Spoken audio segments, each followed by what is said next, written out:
Hello friend, welcome to the rail path master channel. Friend देखिए, आज का जो हमारा टॉपिक है वो काफ़ी इम्पोर्टेंट है। आज का टॉपिक संपार है, यानी लेवल क्रॉसिंग। लेवल क्रॉसिंग से जितने भी क्वेश्चन बनने वाले हैं एक्स्ट्रा फैक्ट के साथ हम पूरे क्वेश्चन करने वाले हैं।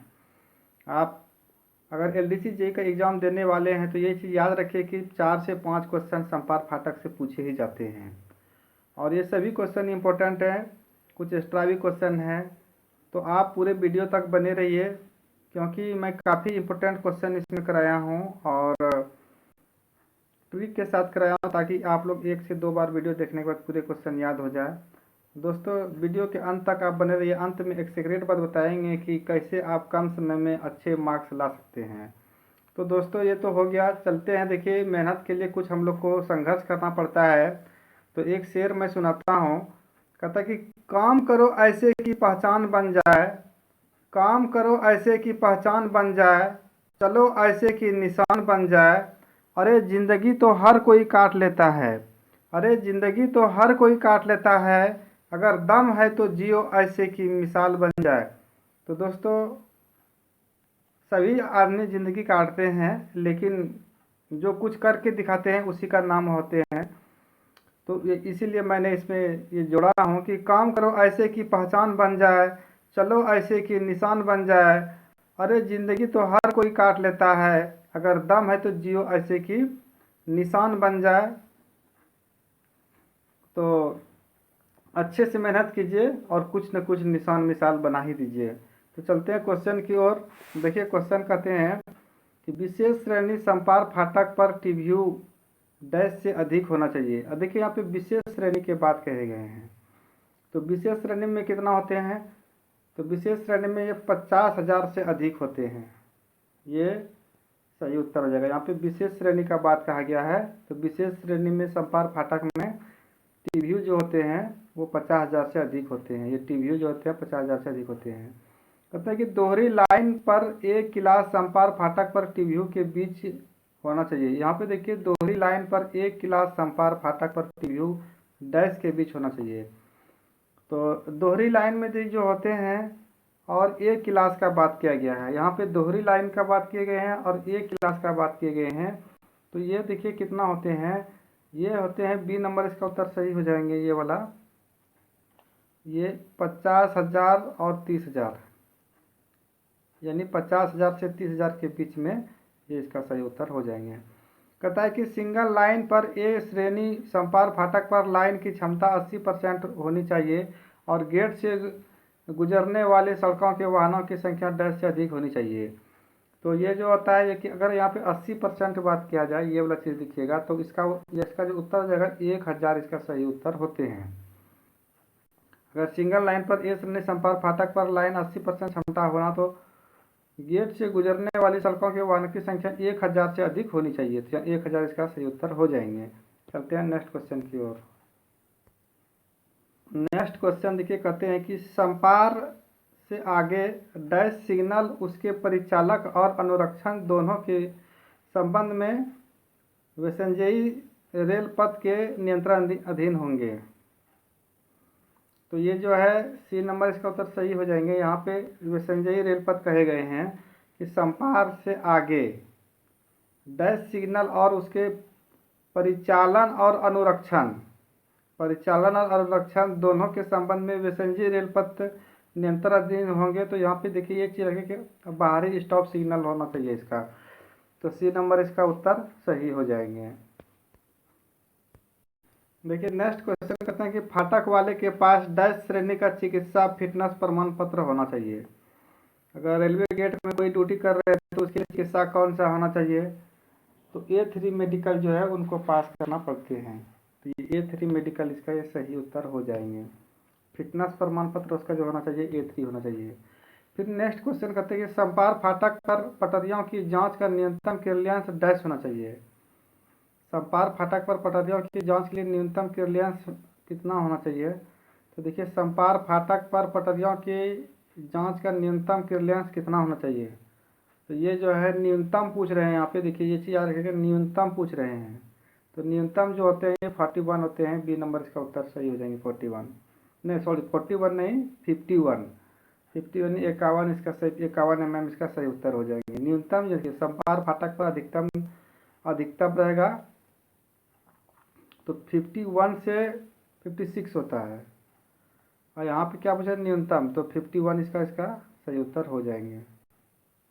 चलिए नेक्स्ट क्वेश्चन कहते हैं कि पीएससी स्लीपर के साथ लेवल क्रॉसिंग के लिए किसी भी मामले के ओपनिंग में डैश से अधिक देरी नहीं होनी चाहिए। पीएससी स्लीपर के साथ 51 से संपार फाटक पर पटरियों की जांच की न्यूनतम क्लियरेंस कितना होना चाहिए। यहाँ पे न्यूनतम पूछा गया है तो 51 mm होगा, और अधिकतम अगर पूछा जाए तो 57 होता है, 57 हो जाता है अधिकतम। न्यूनतम कितना होता है 51 होता है, और अधिकतम कितना हो जाता है वो 57 हो जाता है। तो ये चीज़ याद रखिएगा, अगर न्यूनतम पूछे तो 51 और अधिकतम पूछे तो 57, दोनों के बीच में डिफरेंट कितना हो गया, तो 6 का डिफरेंट हो गया। डिफरेंट भी अगर पूछेगा कि संपार फाटक में पटरियों की जांच की न्यूनतम और अधिकतम का डिफरेंस कितना होता है, तो 6 होता है। तो पीएससी स्लीपर के साथ लेवल क्रॉसिंग के लिए किसी भी मामले के ओपनिंग में डैश से अधिक देरी नहीं होना चाहिए। तो यहाँ पे देखिए 2 वर्ष इसका सही उत्तर होते हैं। यहाँ पे क्वेश्चन पढ़िए कि पीएससी स्लीपर के साथ लेवल क्रॉसिंग के लिए किसी भी मामले में ओपनिंग, लेवल क्रॉसिंग का जो ओपनिंग होता है कितने साल में होते हैं, ये चीज़ आप लोग को समझना पड़ेगा कि लेवल क्रॉसिंग का ओपनिंग जो होते हैं 2 वर्ष में एक बार होते हैं। तो चलिए नेक्स्ट क्वेश्चन की ओर चलते हैं कि रेलवे सीमा के साथ स्थित संपार फाटक के दोनों ओर और स्पीड ब्रेकर संभावित अधिकतम जो है स्पीड ब्रेकर दूरी पर उपलब्ध नहीं किया जाना चाहिए, परंतु डैश से अधिक दूरी पर उपलब्ध नहीं किया जाना चाहिए। रेलवे सीमा के साथ स्थित संपार के दोनों ओर स्पीड ब्रेकर संभावित अधिकतम दूरी परंतु डैश से अधिक दूरी पर उपलब्ध नहीं किया जाना चाहिए। तो देखिए यहाँ पे स्पीड ब्रेकर की बात कहे गए हैं, यहाँ पे देखिए ये स्पीड ब्रेकर, तो स्पीड ब्रेकर आप सभी को मालूम है कि ये 20 मीटर होते हैं। ये सी नंबर जो होता है दोनों तरफ जो है स्पीड ब्रेकर गेट के 20 मीटर के होते हैं, तो ये 20 मीटर इसका सही उत्तर हो जाएंगे। नेक्स्ट क्वेश्चन कहता है कि संपार फाटक पर चेकरेल की न्यूनतम लंबाई फाटक की चौड़ाई से डैश अधिक होना चाहिए। संपार फाटक पर चक्रेल की न्यूनतम लंबाई फाटक की चौड़ाई से कितना अधिक होना चाहिए। तो बताइए ये जो है कितना अधिक होना चाहिए, यहाँ पे पूछा है तो 2 मीटर इसका सही उत्तर हो जाएंगे। चौड़ाई का बात कही गए हैं यहाँ पे। फिर कहता है कि रेल पथ के मध्य रेखा से गेट पोस्ट की न्यूनतम दूरी होती है। रेल पथ की मध्य रेखा से यहाँ पे गेट पोस्ट की न्यूनतम दूरी पूछी गई है, तो गेट पोस्ट की न्यूनतम दूरी कितने होते हैं 3 मीटर होते हैं। ये चीज़ याद रखिएगा, गेट पोस्ट की न्यूनतम दूरी कितना होते हैं 3 मीटर, इसका सही उत्तर हो जाएंगे 3 मीटर। ये गेट पोस्ट का न्यूनतम दूरी कितना होते हैं 3 मीटर, इसका सही उत्तर हो जाएंगे। नेक्स्ट क्वेश्चन फिर कहता है कि रेल पथ की मध्य रेखा से गेट लॉज की न्यूनतम दूरी, यहाँ पे गेट पोस्ट पूछा गया था, ये चीज़ याद रखिएगा, मध्य रेखा से गेट पोस्ट और यहाँ पे गेट लॉज पूछा गया है। तो गेट लॉज जो होता है वो 6 मीटर होता है, पोस्ट जो होता है वो 3 मीटर होता है, और गेट लॉज जो होता है वो 6 मीटर होता है लॉज।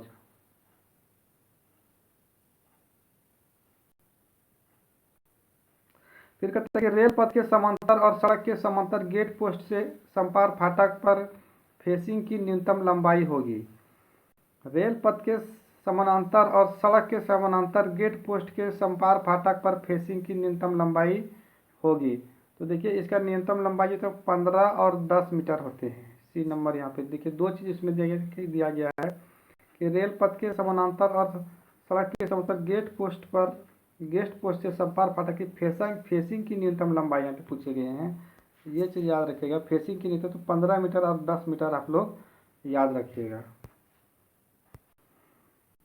विशेष श्रेणी फाटक के लिए गेट कीपर्स की न्यूनतम संख्या है विशेष श्रेणी फाटक के लिए गेट कीपर्स की न्यूनतम संख्या है। तो देखिए विशेष श्रेणी में जो है 3 गेट कीपर संख्या होते हैं। यहाँ विशेष श्रेणी की बात कही गई है, तो विशेष श्रेणी में गेट कीपर की संख्या कितनी होती है? 3 होती है। कहता है ए श्रेणी फाटक वाले के लिए गेट कीपर की न्यूनतम संख्या कितनी होती है? यहाँ पे ए श्रेणी, तो ए श्रेणी का जो होता है 2 ही होता है। ए श्रेणी के गेट फाटक की संख्या कितना होते हैं? ए श्रेणी वाले फाटक के गेट कीपर्स की संख्या 2 होते हैं, विशेष श्रेणी में 3 होते हैं। कहते हैं कि श्रेणी 1 सड़क पर स्पेशल श्रेणी संपार फाटक के बाहर रेड रोड लेवल की लंबाई है। श्रेणी 1 सड़क पर स्पेशल श्रेणी संपार फाटक के बाहर लेवल रोड की लंबाई है। तो देखिए लेवल रोड की यहाँ पे लंबाई पूछे गए हैं, तो ये 15 मीटर इसका सही हो जाएंगे। किसका? श्रेणी 1 का। यहाँ पे श्रेणी 1 याद रखिएगा। श्रेणी 1 का जो रोड की लंबाई होती है, श्रेणी 1 की रोड की लंबाई कितना होती है? 15 मीटर। फिर देखिए यहाँ पे नीचे में कहा गया कि श्रेणी 2 सड़क ए, यहाँ पे स्पेशल श्रेणी संपार फाटक भी बोला गया है। तो श्रेणी 1 सड़क पर स्पेशल श्रेणी संपार फाटक की लंबाई कितना होते हैं? 15 मीटर होते हैं। और यहाँ पे श्रेणी 2 सड़क पर ए श्रेणी संपार फाटक के बाहर लेवल रोड की लंबाई होती है। तो यहाँ पे 8 मीटर इसका दीजिएगा, ये वाला 8 मीटर, क्योंकि श्रेणी 2 है और ए श्रेणी का है, इसलिए ये 8 मीटर ही इसका उत्तर सही है। नेक्स्ट क्वेश्चन कहते हैं कि 15 मीटर से आगे विशेष श्रेणी संपार फाटक के बाहर अनुमत सड़क की ढलान है। 15 मीटर से आगे विशेष श्रेणी संपार फाटक के बाहर अनुमत सड़क की ढलान है। तो देखिए यहाँ पे 15 मीटर से आगे विशेष श्रेणी संपार फाटक के बाहर अनुमत सड़क की ढलान यहाँ पे पूछ रहे हैं। तो ये 40 में 1 हो जाएगा। 15 मीटर से आगे विशेष श्रेणी पूछ रहा है, 15 मीटर से आगे विशेष श्रेणी संपार फाटक के बाद अनुमत सड़क की ढलान। चौकीदार वाले संपार के फ्लैंज मार्क डैश द्वारा साफ किया जाना चाहिए। देखिए जो चौकीदार वाले गेट होते हैं उसके फ्लैंज को कौन साफ करेंगे? तो जो गेटमैन जो वहाँ पे ड्यूटी करेंगे वही साफ करेंगे। गेटमैन इसका फ्लैंज को सफाई कौन करेगा? तो गेटमैन इसका सही उत्तर हो जाएंगे। फिर नेक्स्ट क्वेश्चन कहते हैं कि संपार फाटक पर रेल पथ और सड़क के बीच क्रॉसिंग का कोण डैश से कम नहीं होना चाहिए। देखिए यहाँ पे क्रॉसिंग की कोण पूछे गए हैं। तो क्रॉसिंग की कोण जो होते हैं आप सभी को मालूम है कि 45 डिग्री होते हैं क्रॉसिंग की कोण। तो चलते हैं नेक्स्ट क्वेश्चन की ओर। नेक्स्ट क्वेश्चन है कि सड़क उपयोगकर्ता के लिए चौकीदार सहित संपार फाटक पर गेट आरेख के साथ चेतावनी बोर्ड डैश पर सड़क के किनारे से डैश पर लगाया जाना चाहिए।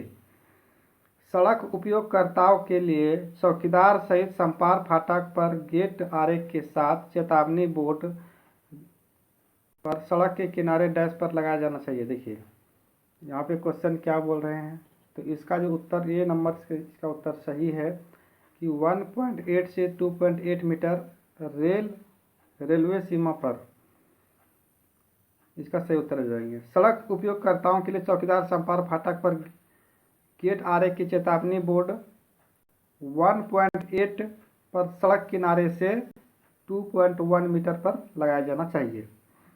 फिर कहता है कि सड़क उपयोगकर्ताओं के लिए चौकीदार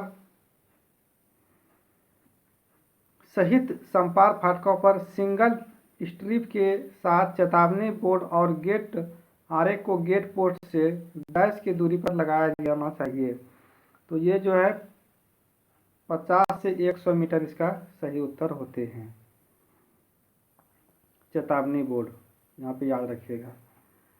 सड़क उपयोगकर्ता के लिए चौकीदार संपार फाटक पर सिंगल स्ट्रिप के साथ चेतावनी बोर्ड और गेट के आरेख गेट पोस्ट से कितना दूरी पर लगाना चाहिए? तो चेतावनी बोर्ड जो लगाए जाते हैं याद रखिएगा, वो लगाए जाते हैं 50 से 100 मीटर के बीच के में लगाए जाते हैं गेट पोस्ट से। अगर गेट पोस्ट से चेतावनी बोर्ड पूछे तो 50 से 100 मीटर। फिर कहता है कि जब गेट मैन रात में गाड़ी का अलग होना देखता है तो उसे क्या करना चाहिए? जब गेट मैन रात में गाड़ी का अलग होना देखता है तो उसे क्या करना चाहिए? देखिए अगर गाड़ी अलग हो जा रहा है तो उसे क्या करना चाहिए?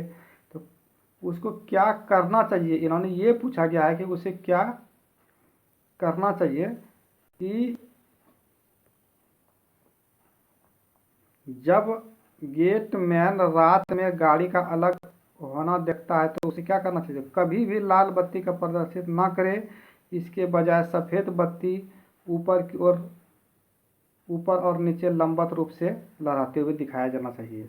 तो इसका ए नंबर इसका उत्तर सही हो जाएंगे, ये वाला। क्वेश्चन देखिए क्या कहते हैं कि जब गेटमैन गाड़ी में हॉट एक्सल या आग जैसी असमानता दुर्घटना देखता है, जब गेटमैन गाड़ी में हॉट एक्सल या आग जैसी असमानता दुर्घटना देखता है तो उसे क्या करना चाहिए? देखिए यहाँ पे कहा गया कि हॉट एक्सल देखे या तो आग देखे, ऐसा कुछ भी चीज़ देखता है तो उसका क्या करना चाहिए? तो इसका ए नंबर उत्तर सही है कि क्रमशः दिन या रात के दौरान लाल झंडा या लाल बत्ती प्रदर्शित करेगा, यानी दिन में जो है वो लाल झंडा दिखाएगा और रात में जो है वो लाल बत्ती दिखाएंगे। तो इसमें ए नंबर इसका उत्तर सही हो जाएगा। अगर हॉट एक्सल आग होता है तो आग में ही आग कैसे होते हैं? लाल होते हैं, इसलिए लाल का ही प्रयोग कीजिएगा, चाहे दिन हो या रात हो। दिन में झंडा और रात में बत्ती। आग हॉट ये भी गर्म होते हैं, आग ये भी गर्म होते हैं, दोनों का कलर कैसे आता है? लाल ही होते हैं, तो लाल ही दिखाना है। नेक्स्ट क्वेश्चन कहते हैं चौकीदार सहित संपार के लिए एडीएन के निरीक्षण की अनुमति अनुसूची है। देखिए यहाँ पे संपार फाटक है और एडीएन है। संपार फाटक एडीएन कितने दिन में निरीक्षण करते हैं? तो संपार फाटक एडीएन जो है 6 महीने में एक बार निरीक्षण करते हैं। एडीएन जो है संपार फाटक का निरीक्षण कितने दिन में करते हैं? 6 महीने में एक बार करते हैं। संपार फाटक एडीएन का निरीक्षण कितने 6 महीने में एक बार।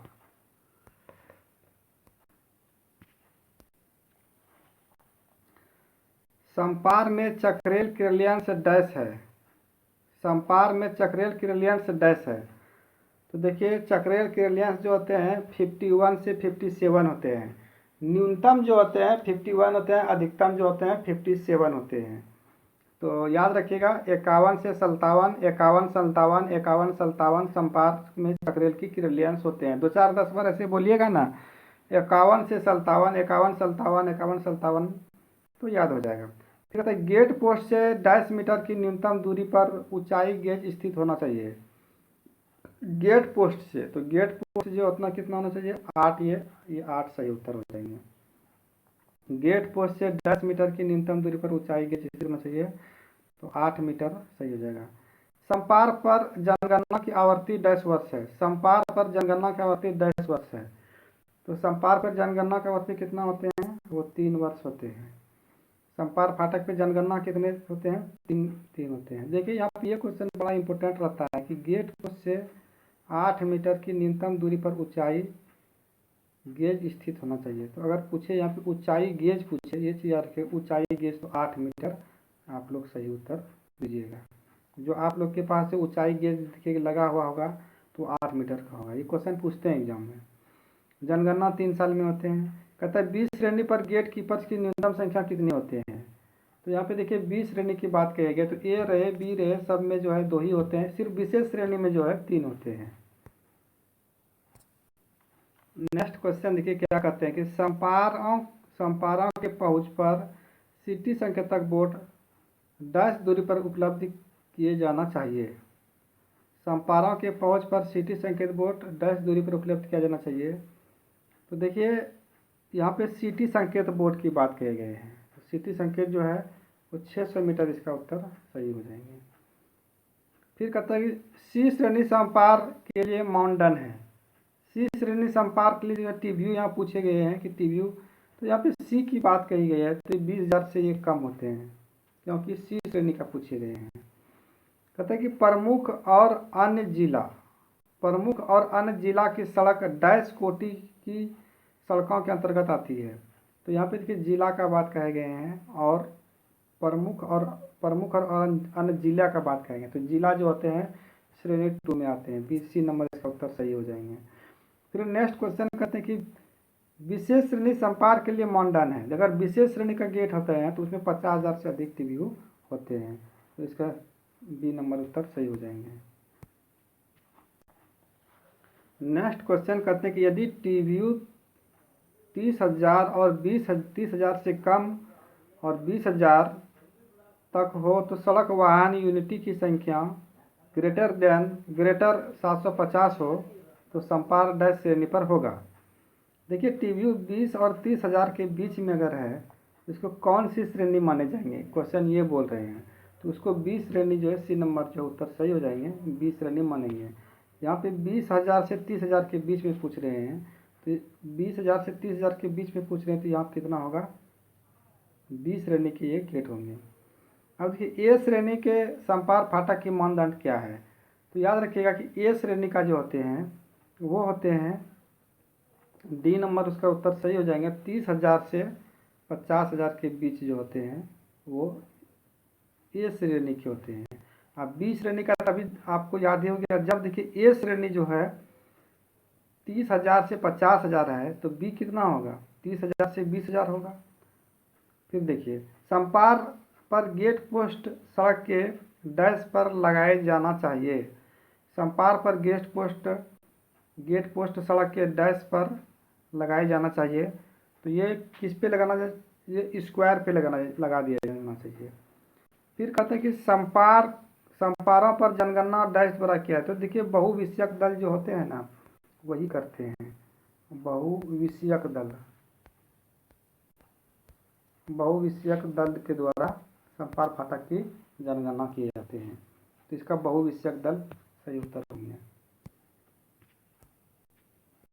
नेक्स्ट क्वेश्चन देखिए क्या कहते हैं कि संपार जनगणना में मोटराइज 2 पहिया वाहन डैश इकाइयाँ हैं। अगर देखिए यहाँ पे 2 पहिया वाहन की बात कहे गए हैं, तो 2 पहिया का जो इकाई होते हैं, यूनिट होते हैं, वो 0.25 होती है। अगर वही बैलगाड़ी और टंगा की बात किया जाए, तो बैलगाड़ी और टंगा का बात किया जाए तो इसका जो इकाई होते हैं 1 होती है। यदि संपार वक्र में है तो गेट लॉज वक्र के किस ओर बनाया जाएगा। यदि संपार वक्र में है, अगर वक्र में है गोलाई में तो बाहर ही बनाया जाएगा, तभी तो उसको अच्छे से दिखेगा।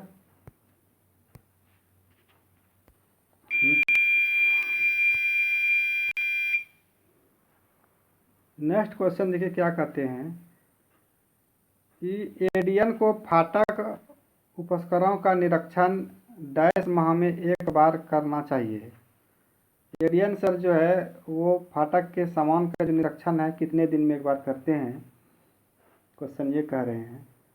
तो बताइए कि कितने दिन में करते हैं, तो ये 6 महीने में 1 बार करते हैं, ये 6 मंथ जो है इसका सही उत्तर हो जाएंगे। नेक्स्ट क्वेश्चन कहते हैं कि संपार पर स्पीड ब्रेकर की चौड़ाई डैश मीटर होती है। संपार पर स्पीड ब्रेकर की चौड़ाई इन्होंने पूछ रहे हैं, तो ये जो है 2 मीटर इसका सही उत्तर हो जाएंगे। नेक्स्ट क्वेश्चन के क्या कहते हैं कि संपार पर स्पीड ब्रेकर की ऊंचाई मध्य में डैश में होती है। ये तो चौड़ाई की बात हो गई, संपार फाटक की चौड़ाई जो होता है 2 मीटर होती है, लेकिन इसकी ऊंचाई कितना होते हैं, तो ये 125 mm इसका उत्तर सही हो जाएंगे।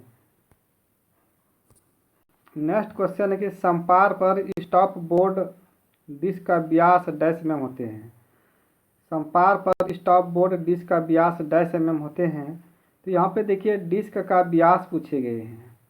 संपार पे जो स्टॉप बोर्ड होते हैं इसका डिस्क का व्यास जो है कितना होते हैं, यहाँ पे ये तो 600 होते हैं, लेकिन ये चीज़ याद रखिएगा, डिस्क का व्यास कितना होता है संपार पे, तो ये 600 mm होते हैं। नेक्स्ट क्वेश्चन करते हैं कि स्क्वायर संपार में चक्रेल की न्यूनतम लंबाई गेट की चौड़ाई से डैश मीटर है। स्क्वायर संपार में चक्रेल की न्यूनतम लंबाई गेट की चौड़ाई से प्लस मीटर होते हैं, तो देखिए ये कितना होते हैं, ये 2 मीटर इसका सही उत्तर हो जाएंगे। क्वेश्चन समझिए कि ये क्या बोल रहे हैं, स्क्वायर संपार में चक्रेल की न्यूनतम लंबाई, यहाँ पे चक्रेल की न्यूनतम लंबाई पूछ रहे हैं ये चीज़, तो ये 2 मीटर इसका सही उत्तर हो जाएंगे। नेक्स्ट क्वेश्चन कहते हैं कि रोड मेटलिंग के किनारे से गेट लॉज की न्यूनतम दूरी डैश मीटर होते हैं। रोड मेटलिंग के किनारे से गेट लॉज की न्यूनतम दूरी, यहाँ पे गेट मेटलिंग के से पूछ रहे हैं, तो ये 6 मीटर इसका सही उत्तर हो जाएंगे। कभी भी लॉज रहे तो 6 मीटर, और गेट पोस्ट रहे तो अगर गेट 3 मीटर उसको दीजिएगा। तो यहाँ पे क्या हुआ है, गेट लॉज पूछे गए हैं। यहाँ पे गेट क्या पूछे गए हैं, लॉज पूछे गए हैं, तो इसलिए ये कितना हो जाएंगे।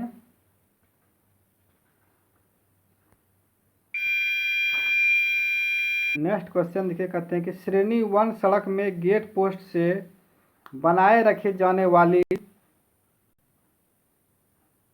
लेवल रोड की लंबाई है। क्या है कि श्रेणी 1 सड़क में गेट पोस्ट से बनाए रखी जाने वाली लेवल रोड की लंबाई डैश है, तो ये 15 हो जाएगा, क्योंकि श्रेणी 1 का बात किए गए हैं।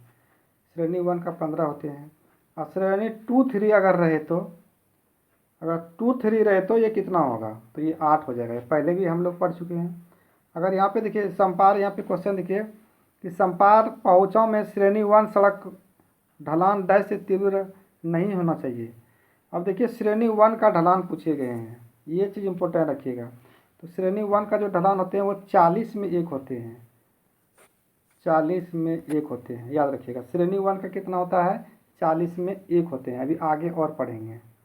यहाँ पे देखिए श्रेणी 1 का तीव्र ढलान या संपार फाटक में श्रेणी 2 का सड़क का तीव्र ढलान डैश से अधिक नहीं होना चाहिए। वहाँ पे श्रेणी 1 का था तो 40 में 1 था। यहाँ पे पहले 2 का बात कर लेते हैं।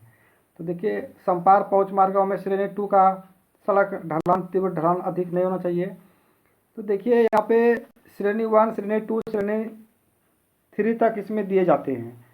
तो श्रेणी 1 का 40 में 1 होते हैं, श्रेणी 2 का जो होते हैं वो 30 में 1 होते हैं।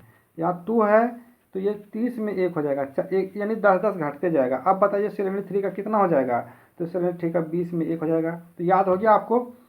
देखिए 40 1 रहेगा, 1 में 40 होता है। और अगर श्रेणी 2 पूछे तो 2 में कितना होता है, 30 होता है। अगर यही 3 पूछे तो 3 में कितना होता है, 20 होता है। यानी ऊपर से लीजिएगा, 1 40 2 30 और 3 20, इस तरह से। तो नेक्स्ट क्वेश्चन हम लोग देखेंगे। कहता है कि श्रेणी 1 सड़कों के लिए गेट के बाहर सड़क की न्यूनतम सीधी लंबाई होती है। श्रेणी 1 सड़क है तो इसका सीधी लंबाई कितनी होगी गेट के बाहर से। श्रेणी 1 सड़कों के लिए गेट के बाहर सड़क की न्यूनतम सीधी लंबाई डैश होती है। तो देखिए इसमें सीधी लंबाई आप लोग भी बता सकते हैं कि कितना होते हैं। तो सीधी लंबाई जो होते हैं वो 15 मीटर होते हैं सीधी लंबाई। अब यही पूछे कि श्रेणी, देखिए नेक्स्ट क्वेश्चन यहाँ पे क्या है, एक न्यूनतम सीधी लंबाई होती है, एक वांछित लंबाई होती है। ये चीज़ याद रखिएगा, वांछित लंबाई, एक सीधी लंबाई है, एक ये वांछित लंबाई है। तो वांछित लंबाई क्या होते हैं, ये श्रेणी 1 का अगर न्यूनतम सीधी लंबाई पूछे तो 15 हो जाएगा। अगर यही वांछित लंबाई पूछे तो वांछित लंबाई कितना हो जाएगा, 30 हो जाते हैं, याद रखिएगा। अगर श्रेणी 1 का सड़कों की न्यूनतम सीधी लंबाई पूछे तो वो होता है 15, और श्रेणी 1 के वांछित लंबाई पूछे तो कितना होते हैं, 30। इसका सही उत्तर हो जाते हैं। तो हम लोग देखेंगे कि क्या कहते हैं। श्रेणी 2 सड़कों के लिए गेट के बाहर सड़क की न्यूनतम सीधी लंबाई कितनी है। देखिए श्रेणी 2 सड़क है और सीधी लंबाई पूछे गए हैं। तो श्रेणी 2 के सीधी लंबाई जो होते हैं वो 9 होते हैं। अगर यहीं पे यहाँ पे वांछित लंबाई पूछा जाए तो कितना हो जाएगा, श्रेणी 2 का कितना होते हैं, 9 होते हैं। अब इसका वांछित लंबाई पूछे जा रहे हैं श्रेणी 2 के, तो ये 22.5 हो जाता है। अभी देखिए हम लोग पहले पढ़े थे श्रेणी 1 का, तो श्रेणी 1 का कितना था, 15 था सीधी लंबाई, और इसका वांछित लंबाई कितना था, 30 था। उसी प्रकार श्रेणी 2 का देखिए यहाँ पे क्या दिया गया है, 9 है, और वांछित कितना 22.5 है। उसी प्रकार आप पढ़ेंगे कि श्रेणी 2 की सीधी लंबाई कितनी है, और श्रेणी 3 की सीधी लंबाई कितनी है, और श्रेणी 3 की वांछित लंबाई कितनी है। एक बार पूरा क्वेश्चन पहले पढ़ लेते हैं। श्रेणी 3 सड़कों के लिए गेट के बाहर सड़क की न्यूनतम सीधी लंबाई 1.5 मीटर है। श्रेणी 3 सड़कों के लिए गेट के बाहर सड़क की वांछित सीधी लंबाई 1.5 मीटर है। तो यहाँ पे एक चीज़ आप देखिए कि श्रेणी 3 है, यहाँ भी श्रेणी 3 है, यहाँ भी श्रेणी 3 है, यहाँ पे सीधी लंबाई है, यहाँ पे वांछित लंबाई है। ये चीज़ पे ध्यान देना पड़ेगा आप लोगों को। तो श्रेणी 3 का पहले सीधी लंबाई पढ़ेंगे। तो श्रेणी 3 का जो सीधी लंबाई होते हैं वो 15 होते हैं, 15 होते हैं, याद रखिएगा। श्रेणी 3 का जो होते हैं, डी नंबर इसका उत्तर सही हो जाएगा। अगर श्रेणी 3 का वांछित लंबाई पूछे तब कितना होगा, तो श्रेणी 3 का वांछित लंबाई कितना होता है, तो 15 ही होते हैं। श्रेणी 3 का वांछित लंबाई कितना होता है, 15। तो सॉरी ये जो हम बताइए गलत हो गया। श्रेणी 3 का जो सीधी लंबाई होती है 4.5 होता है, 4.5 होता है, याद रखिएगा। ये मेरे से मिस्टेक हो गया, ये 15 गलत हो जाएगा, 15 ये नहीं होगा। श्रेणी 3 का जो कभी कभी हमसे भी मिस्टेक हो जाती है, इसीलिए माफ़ कीजिएगा। श्रेणी देखिए यहाँ पे क्वेश्चन क्या है कि श्रेणी 3 सड़कों के लिए गेट के बाहर न्यूनतम सीधी लंबाई कितने हो जाएंगे। तो यहाँ पे सीधी लंबाई जो है 4.5, इसका सही उत्तर है। ये ए नंबर उत्तर सही है। अगर वांछित लंबाई पूछे तो 15 मीटर इसका सही उत्तर हो जाएगा। तो अब देखिए हम पूरे बता देते हैं आप लोगों को कि कैसे क्या करना है। देखिए अगर श्रेणी 1 रहे तो 15 और 30 होता है। अगर श्रेणी 2 रहे तो 9 और 22.5 होता है। अगर श्रेणी 3 रहे तो 4.5 और 15 होता है। तो इतना चीज़ आप लोग को याद हो गए होंगे। चलिए नेक्स्ट क्वेश्चन की ओर। नेक्स्ट क्वेश्चन, संपार फाटक पर सुरक्षा के दौरान चेकरेल से 3 पटाखे डैश मीटर की दूरी पर रखे जाते हैं। संपार फाटक पर सुरक्षा के दौरान चक्रेल से 3 पटाखे डैश मीटर की दूरी पर रखे जाते हैं। यहाँ पे देखिए 3 पटाखा की बात किए गए हैं। 3 पटाखा जो है 1200 मीटर पे रखे जाते हैं, याद रखिएगा। संपार फाटक से सुरक्षा के दौरान 3 पटाखा कहाँ पे रखे जाते हैं, 1200 मीटर पे रखे जाते हैं। फिर कहते हैं कि यदि गेट को सिग्नल द्वारा सुरक्षित किया जाए तो इसे डैश गेट कहा जाता है। देखिए सिग्नल द्वारा सुरक्षित, अगर कोई गेट है और उसको सिग्नल द्वारा सुरक्षित किए जाते हैं तो उसे क्या कहते हैं, तो उसको अंतर पासन गेट कहते हैं, यानी इंटर लॉक गेट कहते हैं उसको। फिर कहता है कि यहाँ पे संपार फाटक पर उपलब्ध पटाखों की संख्या कितनी होती है। तो संपार फाटक में पटाखों की संख्या जो होते हैं वो 10 होते हैं, याद रखिएगा 10। फिर कहता है कि एलसी गेट से 10 मीटर और 10 मीटर पर पटाखों की चौकी उपलब्ध की जाए।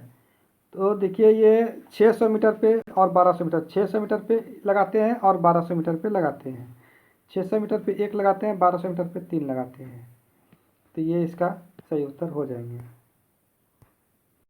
नेक्स्ट क्वेश्चन देखिए क्या कहते हैं कि किसी भी कारण के लिए चक्रेल फिर से नियत नहीं की जा सकती है जब गाड़ियों के लिए 10 किलोमीटर प्रति घंटा की गति प्रतिबंध दी जाए। तो देखिए अगर चक्रेल सही से काम नहीं कर रहा है तो गाड़ी का जो स्पीड होंगे वो 30 किलोमीटर प्रति घंटा होंगे। फिर कहता है गेट के उपस्करों की जांच कैंजी वेसेंजी रेलपथ द्वारा डैश में एक बार रोटेशन में किया जाना चाहिए। यहाँ पे देखिए रोटेशन की बात कहे गए हैं। तो रोटेशन का जो होते हैं वो 1 महीने में 1 बार होते हैं गेट की जांच। फिर कहते हैं कि विशेष श्रेणी संपार में काम करने वाले गेट कीपर की न्यूनतम संख्या कितनी होती हैं। तो यहाँ विशेष है तो विशेष में 3 होते हैं। फिर कहता है कि रेल पथ के समांतर प्रत्येक गेट पोस्ट में फेसिंग की न्यूनतम लंबाई कितनी होती है। तो फेसिंग की लंबाई श्रेणी 1 का यहाँ पे क्या क्या रेल पथ के समांतर प्रत्येक गेट पोस्ट में फेसिंग की न्यूनतम लंबाई पूछे गए हैं। तो यहाँ पे श्रेणी 1 का भी 15 ही होते हैं। तो याद रखिएगा कि ये 15 इसका सही उत्तर हो जाएगा, गेट पोस्ट की न्यूनतम लंबाई, फेसिंग की न्यूनतम लंबाई। नेक्स्ट क्वेश्चन कहते हैं कि अंतरपासन गेट में गेट की समान स्थिति की सड़क यातायात डैश है। तो अंतरपासन गेट में गेट की समान स्थिति में यातायात डैश है। तो देखिए ये क्या हो जाएगा इसका उत्तर, ये खुली स्थिति में हो जाएगा। अंतरपासन गेट जो है समान स्थिति में क्या रहते हैं, जो इंटरलॉक गेट है तो वो खुली रहती है। क्योंकि राष्ट्रीय मार्ग और राज्य मार्ग सड़कों की कोटि को अंतर्गत आते हैं। तो देखिए यहाँ पे राष्ट्रीय और राज्य मार्ग की बात करें तो श्रेणी 1 में आते हैं, और डिस्ट्रिक्ट जो होते हैं ये 2 में आते हैं, याद रखिएगा। डिस्ट्रिक्ट 2 में आते हैं और ये राष्ट्र राज्य मार्ग जो है श्रेणी 1 में आते हैं। कहते हैं हॉट एक्सल देखने के मामले में गेट मैन द्वारा डैश सिग्नल दिखाया जाता है। तो हॉट क्या होता है, गर्म होता है, लाल होता है, तो उसमें लाल दिखाना चाहिए। फिर कहते हैं कि गाड़ी के अलग होने के मामले में गेट मैन द्वारा बत्ती नहीं दिखाना चाहिए। देखिए गाड़ी जब भी अलग होता है तो लाल नहीं दिखाना चाहिए। इससे क्या हो जाएगा, अचानक मारेगा ब्रेक तो पटरी से ट्रेन नीचे आ सकती है।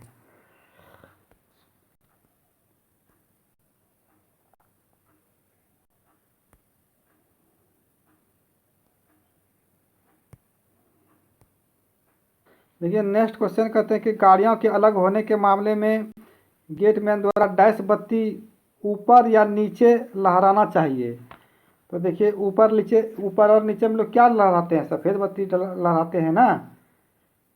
सॉरी, हाँ सफ़ेद बत्ती ही लहराते हैं हम लोग। कि गाड़ी के अलग होने के मामले में गेटमैन द्वारा डैश बत्ती को ऊपर नीचे लहराते हैं तो सफ़ेद बत्ती लहराते हैं। तो जब अंतर पार्षद गेट पर गेट सिग्नल खराब होते हैं तो गेट को डैश नियमों के अनुसार संचालित किया जाता है। देखिए जब अंतर पार्षद गेट पर गेट सिग्नल खराब हो जाते हैं तो वहाँ पे कौन सा नियम संचालित किए जाते हैं, तो वहाँ पे गैर अंतर पार्षद किए जाते हैं। जब अंतरपार्श्वित गेट यानी सिग्नल गेट जब खराब हो जाते हैं तो वहाँ पे गैर अंतरपार्श्वित का ही प्रयोग किए जाते हैं, याद रखिएगा। नेक्स्ट क्वेश्चन देखिए कहते हैं कि एकल लाइन में समपार फाटक पर वैसंजी रेल पथ प्रभारी द्वारा न्यूनतम डैश संख्या में बैनर झंडे उपलब्ध किए जाएंगे। तो देखिए यहाँ पे न्यूनतम बैनर झंडा पूछा गया तो यहाँ पे 3 इसका सही उत्तर हो जाएंगे। गेट पे बैनर झंडा कितना होना चाहिए, 3 होना चाहिए। कहता है कि सिग्नल किस गेट से संबंधित है। सिग्नल जो है अंतरपार्श्वित गेट से संबंधित है और जो नॉन सिग्नल होता है वो गैर अंतरपार्श्वित से संबंधित होता है। फिर कहता है कि गेट के पास 39 सर क्वेश्चन है कि गेट के पास कितने लाल व हरे झंडा उपलब्ध होना चाहिए। गेट के पास कितने लाल व हरे झंडा उपलब्ध होना चाहिए। तो बताइए, ये लाल 3 होगा, हरे 1 होगा, याद रखिएगा। गेटमैन के पास लाल झंडा 3 और हरे झंडा 1 होना चाहिए अपने गेट के अंदर। कहते हैं कि यदि एक रोड वाहन को ऊंचाई गेज स्तर से ऊपर तक लोड किया जाता है तो गेटमैन का पहला कर्तव्य क्या होगा। आप लोग हाइट गेट देखे होंगे कि जो कि 8 मीटर के होते हैं, तो अगर उससे भी कोई ज़्यादा 8 मीटर से 9 मीटर 10 मीटर का हाइट लेके आ रहे हैं तो क्या कीजिएगा आप। तो सबसे पहले गेटमैन का क्या कर्तव्य होगा वहाँ पे, सबसे पहले कर्तव्य यही होगा कि वाहन को रोक दीजिए आप। कहता है कि गैर अंतरपार्श्वित गेट में गेट खोलने के लिए गेटमैन को कितनी दूरी पर बैनर झंडा लगाना है। तो देखिए यहाँ पे बैनर झंडा लगाना है तो 5 मीटर पे सब लगाते हैं। जब गेट अंतरपार्श्वित गेट होते हैं, नॉन इंटरलॉक गेट होते हैं, तो वहाँ पे देखिएगा कि गेटमैन द्वारा बैनर झंडा लगाते हैं। तो जो कितना दूरी पे लगाते हैं, तो 5 मीटर के दूरी पे लगाते हैं। कहते चलती गाड़ी में गेटमैन ने धुआं या आग देखता है तो उसे गार्ड को डैश झंडी बत्ती दिखाना चाहिए। देखिए धुआं या आग, धुआं अगर आग रहे तो दोनों का कलर देखिए, धुआं आग, जैसे यहाँ पे आग का कलर कैसे, तो लाल दिखाइए। धुआं आग रहते तो हॉट एक्सल बोलते हैं, नहीं सबको तो लाल ही दिखाया जाना चाहिए। कहता है 45 वर्ष से कम उम्र के गेटमैन को 10 वर्षों में एक बार पीएमई में उपस्थित होना चाहिए। तो 45 से देखिए कम है तो 4 साल में एक बार होना चाहिए। कहते हैं डॉक्टर द्वारा चश्मा का उपयोग करने के लिए निर्धारित करने पर गेटमैन द्वारा कितना चश्मा ड्यूटी पर साथ में लाना चाहिए। तो देखिए 2 चश्मा साथ में लाना चाहिए, अगर एक इमरजेंसी के लिए भी रहना चाहिए आपके पास।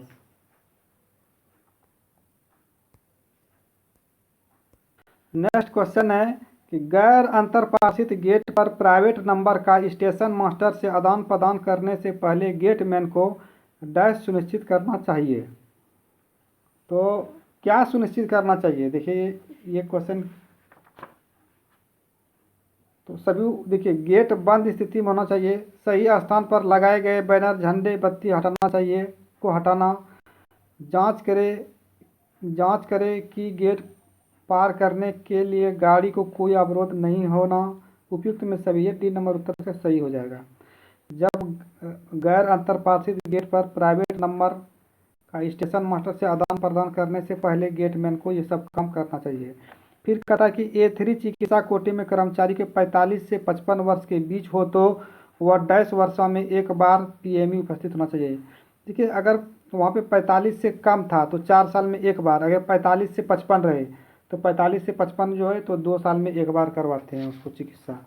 अगर समझिए कि 55 रहे, 55 से अधिक रहे तो 1 साल में होते हैं। देखिए कि A3 चिकित्सा कोटि में कर्मचारियों की आयु 55 वर्ष से अधिक हो तो वो 10 वर्षों में एक बार पीएमई उपस्थित होना चाहिए। देखो 55 देखिए, 45 से अगर कम रहे लेस देन 45 रहे तो 4 साल में।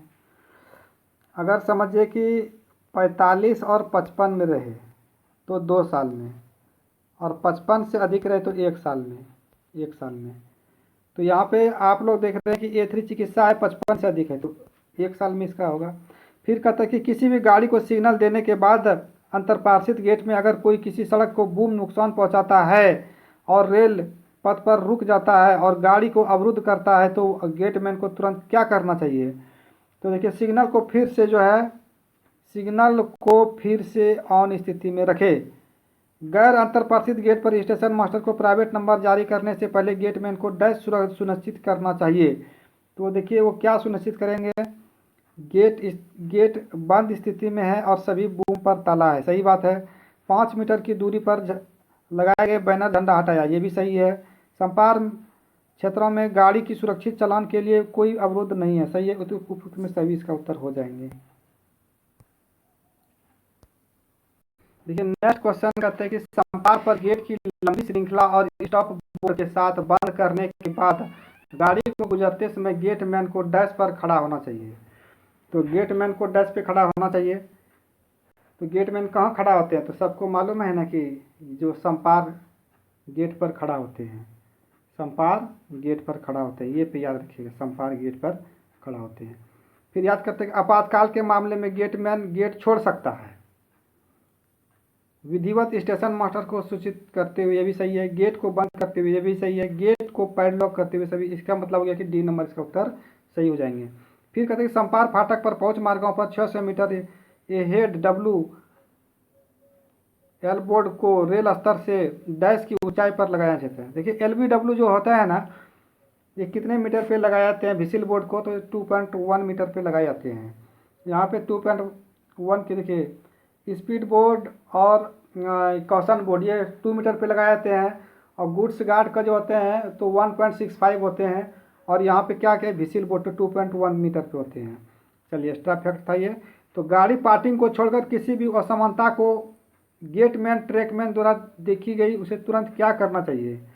देखिए उसे क्या करना चाहिए तुरंत, तो उसको लोको पायलट और गार्ड को हाथ सिग्नल दिखाना चाहिए। ये बी नंबर इसका उत्तर सही हो जाएगा। लोको पायलट या गार्ड को हाथ सिग्नल दिखना चाहिए। क्या हो जाना चाहिए, गाड़ी पार्किंग। अगर गाड़ी पार्किंग हो जाएगा तो लोको पायलट और गार्ड को लाल हाथ सिग्नल दिखाना चाहिए। गाड़ी पार्किंग में देखिए लाल लिए लोको पायलट को 68 का, गाड़ी पार्किंग को छोड़कर ही बोला गया है ना, गाड़ी पार्किंग को छोड़कर, ये नहीं बोल रहा है कि गाड़ी पार्किंग को छोड़कर यहाँ बोला गया है, तो लाल सही हो जाएगा। देखिए गाड़ी पार्किंग छोड़ करके क्या क्या होता है, इसमें होने का चीज़ वही हॉट एक्सल धुआं ही होता है, और क्या हो सकता है। तो इस कंडीशन में लाल हाथ सिग्नल दिखाना ही चाहिए उनको। नेक्स्ट क्वेश्चन कहते हैं कि गाड़ियों के ड्राइवरों को डैश संपार को छोड़कर कोई प्रकाश संकेत नहीं मिलेगा जहां उन्हें लाल बत्ती दिखाई देगा और रेलवे लाइन के आसपास फाटक बंद हो तथा सड़क यातायात के लिए खुले हैं। तो इसमें इसका उत्तर विशेष हो जाएगा। तो कहता है कि डैश सिग्नल के आगे के संपार फाटक संचालन और निरीक्षण दोनों मामलों में रेल पथ निरीक्षण के लिए नियंत्रण अधीन होंगे। तो ये नियंत्रण अधीन क्या होंगे बताइए आप लोग, तो आउटर मोस्ट सिग्नल, ये सही उत्तर इसका हो जाएंगे।